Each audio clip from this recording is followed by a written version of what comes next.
Welcome back. ഇന്നൊരു banana കേക്കിൻ്റെ റെസിപ്പിയാണ്. ബനാന കേക്ക് സാധാരണ റോബസ്റ്റ് പഴമൊക്കെ വെച്ചിട്ടാണ് ചെയ്യുന്നത്. ഞാനിവിടെ ഏത്തപ്പഴം വെച്ചിട്ട് എങ്ങനെയാണ് ബനാന കേക്ക് തയ്യാറാക്കുന്നതെന്നാണ് കാണിക്കുന്നത്. ആദ്യമായിട്ട് ഒരു തവയിലേക്ക് നമുക്ക് പഴം ചെറുതായിട്ട് വട്ടത്തിൽ അരിഞ്ഞിട്ട് ഒന്ന് വാട്ടിയെടുക്കാം. 1 ടേബിൾ സ്പൂൺ ബട്ടറാണ് ഞാനിവിടെ ഉപയോഗിക്കുന്നത്. ബട്ടറിന് പകരം നെയ്യും ചേർക്കാം. പിന്നീട് അത് ഗ്രീസ് ചെയ്തിരിക്കുന്ന ഒരു പാനിലേക്ക് ഇങ്ങനെ അറേഞ്ച് ചെയ്ത് കൊടുക്കാം. പിന്നീട് 1/2 കപ്പ് പഞ്ചസാര ഒരു തവയിലിട്ടിട്ട് കാരമലൈസ് ചെയ്തെടുക്കാം. കളർ നന്നായിട്ട് മാറി വരുന്ന സമയത്ത് നമുക്ക് 1 ടേബിൾ സ്പൂൺ ബട്ടർ ചേർത്ത് മിക്സ് ചെയ്തെടുക്കാം. Please like, share and subscribe. Butter നന്നായിട്ട് മിക്സ് ചെയ്ത് വന്നതിന് ശേഷം നമുക്കത് പാനിലേക്ക് ഒഴിച്ചു കൊടുക്കാം. ഏകദേശം 1/4 ഭാഗം നമ്മൾ പാനിലേക്ക് ഒഴിച്ചു കൊടുക്കുന്നുണ്ട്.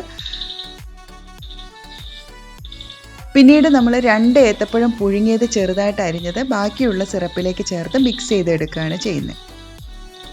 അത് പിന്നീട് മാറ്റി വയ്ക്കാം. ഇനി നമുക്ക് ബാറ്റർ തയ്യാറാക്കാം. ബാറ്റർ തയ്യാറാക്കുന്നതിന് 3 മുട്ടയാണ് ഞാനിവിടെ എടുത്തിരിക്കുന്നത്. 3 മുട്ട നന്നായിട്ട് പതപ്പിച്ചെടുക്കുക. അത് പതഞ്ഞ് വരുമ്പോൾ ഏകദേശം 160 ഗ്രാം പഞ്ചസാരയാണ് ചേർത്ത് കൊടുക്കുന്നത്. അതും കൂടി ചേർത്ത് നന്നായിട്ട് പതപ്പിച്ചെടുക്കാം. പിന്നീട് 1 ടീസ്പൂൺ വാനില എസൻസ് ചേർത്ത് കൊടുക്കുന്നുണ്ട്.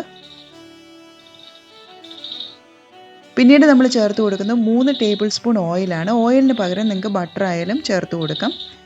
മൈദയുടെയും ബേക്കിംഗ് പൗഡറിൻ്റെയും ബേക്കിംഗ് സോഡയുടെയും മിക്സ് തയ്യാറാക്കാം. അതിൻ്റെ അളവ് ഞാൻ ഡിസ്ക്രിപ്ഷനിൽ കൊടുക്കാം. അത് ഏകദേശം 2ആയിട്ട് ഡിവൈഡ് ചെയ്തിട്ട് നമുക്ക് മിക്സ് ചെയ്ത് ഈ ബാറ്ററിലേക്ക് യോജിപ്പിച്ചെടുക്കാം.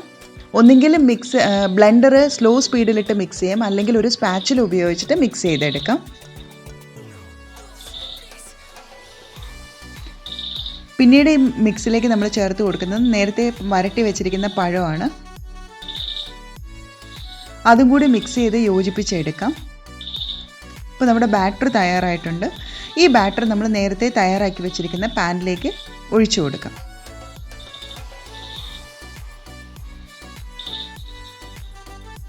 ഒന്ന് ടാപ്പ് ചെയ്തെടുക്കാം. ഞാനിവിടെ അടുപ്പത്ത് വെച്ചിട്ടാണ് ബേക്ക് ചെയ്തത്. ഏകദേശം ഒരു 30 മിനിറ്റോളം എനിക്ക് ബേക്കിംഗ് ടൈം വന്നിട്ടുണ്ട്. അവനിലാണെങ്കിൽ നേരത്തെ പ്രീഹീറ്റ് ചെയ്തിരിക്കുന്ന അവനിൽ 160 ഡിഗ്രി സെൽഷ്യസിൽ ഏകദേശം 25 മുതൽ 30 മിനിറ്റ് സമയം നമ്മൾ ബേക്ക് ചെയ്തെടുക്കണം. ഇത് വളരെ സോഫ്റ്റ് ആയിട്ടുള്ളൊരു കേക്കുമാണ്, ടേസ്റ്റിയുമാണ്. ഏത്തപ്പഴം കഴിക്കാത്ത കുട്ടികളും ഈ കേക്ക് കഴിക്കും. അപ്പോൾ എല്ലാവരും ഒന്ന് ട്രൈ ചെയ്ത് നോക്കിയിട്ട് ഫീഡ്ബാക്ക് പറയണം. ഇനി അടുത്തൊരു റെസിപ്പിയുമായിട്ട് വീണ്ടും കാണാം. Thank you.